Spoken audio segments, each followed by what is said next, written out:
This is the project of Vailtech Engineering College, Triple Department by final students. Next. A project entitled is Human Machine Interface Designed Generator Cooling System. Human Machine Interface HMI. It's nothing but is a software of the SCADA. With the help of this HMI designed software, how we are going to monitor and control the cooling system of the generator. This is our project and it is presented by Anbarasi, Obulakshmi and Pavitra. Our internal guide is Ms. S. Geethapriya, ME, Assistant Professor of Vailtech Engineering College, Triple Department. And our external guide is Mr. V. Krishnamurthy, Chief Manager Electrical in Neyveli Lignite Corporation, Neyveli. Next. These are the contents of our project. 2 minutes. Next. Our main objective of the project is that in the generator system. Now, what is the need for the stator water cooling system in the generator? From the generator at the start, there will be 9500 amps of current will be coming out from the generator. So, initially this much amount of temperature will make the stator wiring system damaged. It will be high heat loss will be occurring and then it will damage the stator windings. So, in order to reduce these heat losses, we are going for the stator water cooling system. And now at the present in every plants, the existing system is with the help of the relays, they are monitoring and controlling the stator water cooling system for the stator. And our proposed project is that we are going to implement this to monitor and control this cooling system with a PLC based system, that is programmable logic controller, and we are planned to implement this project for 210 megawatt generators. Next. This is the generator with stator cooling system. The white color tubes is the Teflon tubes. In this the water will be taken in and then the water the demineralized water will be taken inside the stator system and then the heated water will be coming out through the outlet tubes. Next. This is the entire layout of the stator water cooling system. Here, from the expansion tank, the demineralized water will be passing down to the SWPA or SWPB. SWPA is the stator water pump A, stator water pump B. In this, one will be in the running condition and other will be for the standby condition. Suppose in case of any fault occurrence in any one of the pump, other pump will be activated automatically and then it moves to the coolers. From the raw water pump, the water will be taken inside and then the water will be demineralized water and then the raw water will be cooled inside the coolers and then it moves to the water filter where the water mechanical particles in the water will be removed and then it moves to the magnetic filter where the ion particles present inside the water will be removed. And then CM is the conductivity meter present in the system to check whether the conductivity of the demineralized water is less than or equal to 2.5 micromole per centimeter. And then here the inlet pressure check will be there and then inlet temperature sensor will be present here. The pressure should be always, the pressure of the demineralized water should always be maintained in 3.1 to 3.2 kilogram per centimeter square. And then the temperature is, the inlet temperature of the stator is for nearly 40 to 45 degrees Celsius. And then the outlet temperature of the water coming from the stator after cooling is nearly 50 degrees Celsius and then it moves to expansion tank and then it is recycled there. Here the gas trap which is kept upon this generator system is that it is used to trap the hydrogen and carbon dioxide gas present inside the generator. And then expansion tank vacuum pump A and B, that is ETVP, is present to remove the, any type of gases present inside the expansion tank. The makeup tank is kept for suppose if there is any water level flow is reduced in the expansion tank. The flow of water in the expansion tank is reduced. The makeup tank will automatically activate to fill the water in the expansion tank. And then next. This is the power circuit for SWPA and SWPB. SWPA or B is the state to water pump, which is a kind of motor to pump the water inside the cooling system. So to run that motor, we need a power supply. So we are going to take the power from the 415 volt, 3-phase 415 volt bus. From that we are going to take the power supply to run the motor, which is 9.3 kilowatt. Next. This is the existing system which is based on the relays. The actually, can you go to the layout please? Layout.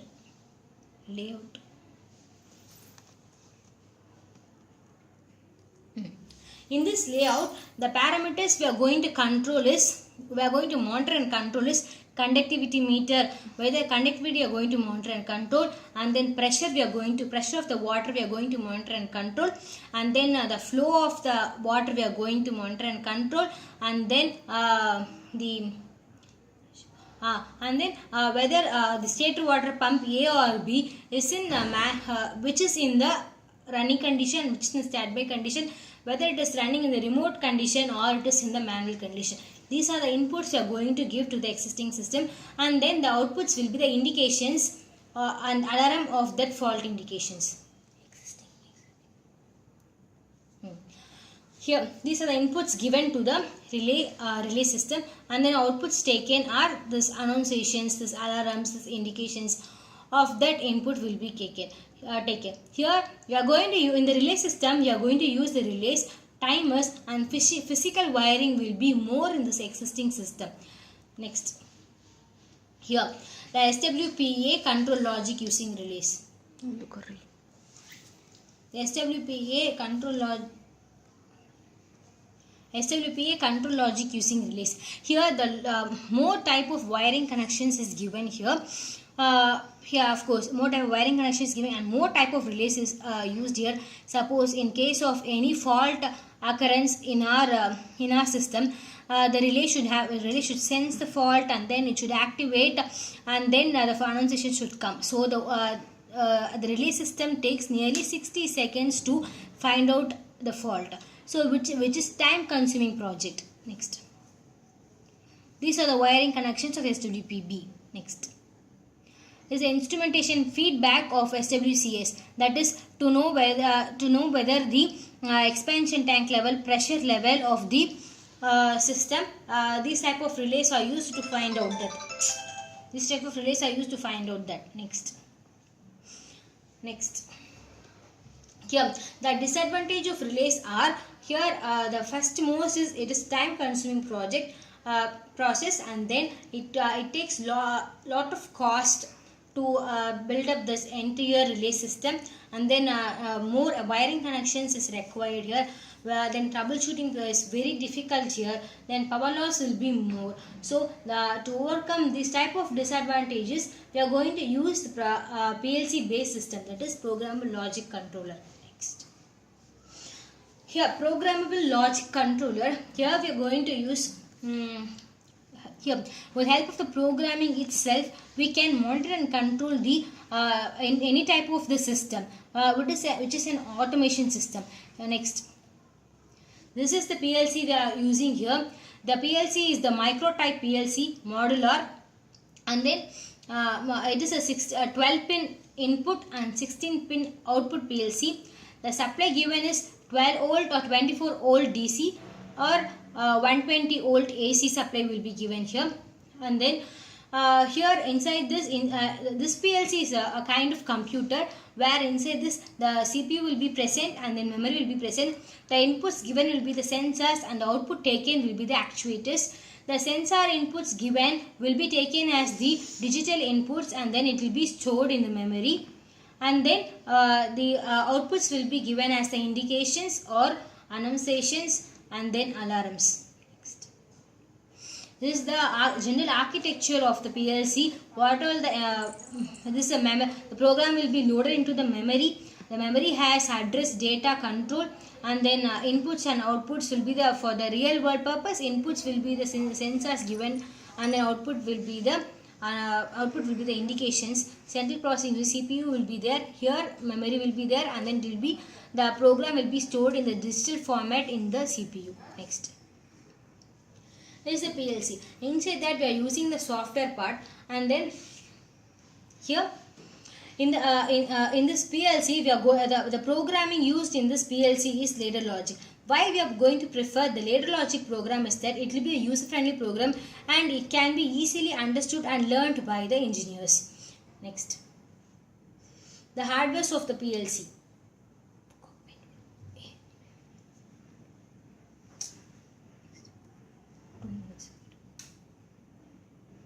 Next, the programming in PLC. The programming. What are the type of program can be used in PLC is that instruction list, statement list, ladder logic, functional block diagram, graphical approach. And I've already told that we are going to use a ladder logic which is user friendly program. Next. For ladder logic specification, these are the basics where for series connection all the types of all the connections should be on. Should have to on, and for parallel connections any one of the connections should be on to get the output, and the last is the combinations of series and parallel connection. Next is the SWPA input and outputs given. Next is the SWPB inputs and outputs. Is the instrumentation feedback inputs and outputs. Next. The simulation output of a project, the ladder logic program is given here, and then it is fully written in the Omron software. And then the output is checked here. The output is checked in that short screen here. Next is the entire hardware kit of a project. The big board is the model of the stator water cooling system, and then PLC is also shown here. Next, HMI. So human machine interface. Now we have come to our project which is human machine interface to monitor and control. Now we have seen the existing system with the help of the relays, and then the proposed system with the help of the PLC programmer logic controller. And the PLC alone itself cannot make the system very easy to monitor and control, because suppose in case any type of fault occurs in our system, we have to go and read the entire program in the PLC, and suppose if there is any corrections in our program, we have to rearrange the entire program in the PLC. But with the help of in addition to PLC, suppose you are using human machine interface, it will be very easy to monitor and control, because it is a remote access. Next, here the type of HMI used are push button replacer, data handler, overseer. Push button replacer is the it takes place to make the LED lights off on button switches. Data handler is used for the application that require feedback and monitoring of the system, and overseer is that to overview the entire wiring connection of the system. Next is the hardware kit of the SCADA. And then we are using UART, which is Universal Asynchronous Remote Terminal, to interface the SCADA and the PC. That is supposed to interface the SCADA and the PC. Here we are using ULN 2803AG. It is the Darlington it is 8-pad Darlington connection of the Darlington connection microchip. Here why we are using here in our project is that it is the Darlington connected, which is used for the current gain of the system. So when for 500 milliampere of the current, the voltage gain will be more, and then it can give the power supply to the relays and LEDs which are used here. And then we are using PIC microcontroller here. The purpose of using this PIC microcontroller is that it is self-programmable. The program which is already stored in the digital format in the PLC will be automatically self-programmed in the PIC microcontroller. For this purpose we are using this microcontroller, and then LEDs are used to indicate for the indications of the fault, on indications of indications, inputs and outputs. And then in HMI the communication cable used are RS232 and RS485, and in our project we are going to use communication cable RS-232 to interface a UART and PC. Next. This is the display screen of the HMI, which can be seen in our PC. This color coding is done with the help of the Visual Basic software. With the help of C programming, we can do this color coding, and then we can bring this display screen in our PC. Here the left side, the right side is the inputs given, and the left side will be the outputs taken. The green indication shows that our system is in healthy and good condition. Suppose if there is any red indication shown in this system, it indicates that our system there is any fault occurred in our system. Next. Advantages of HMI is that the color coding will be used for easy identification. The picture is used for fast recognition, and then the most and important advantage of HMI is that we have to control the more typical features, and then we have to control lot of inputs and features in our system. So we can bring the entire control features in the single display screen itself. It is a major advantage of the HMI. Next. Conclusion. And now finally we are concluding that with the help of the PLC, we can monitor, easily monitor and control the cooling system, and then will be the PC friendly. HMI will be the user friendly, and it is used for better visualization, and it will be it will not be time consuming.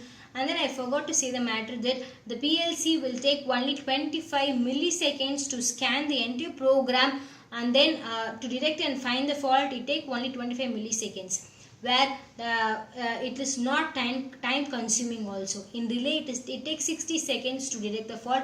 In PLC it takes only 25 milliseconds to detect the fault.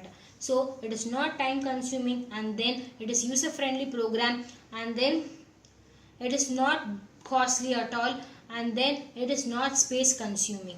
And then already this type of system are used in chemical factories, cement factories, sugar factories, in all the industries. They are upcoming to use this type of PLC based and HMI based system. Next. Thank you.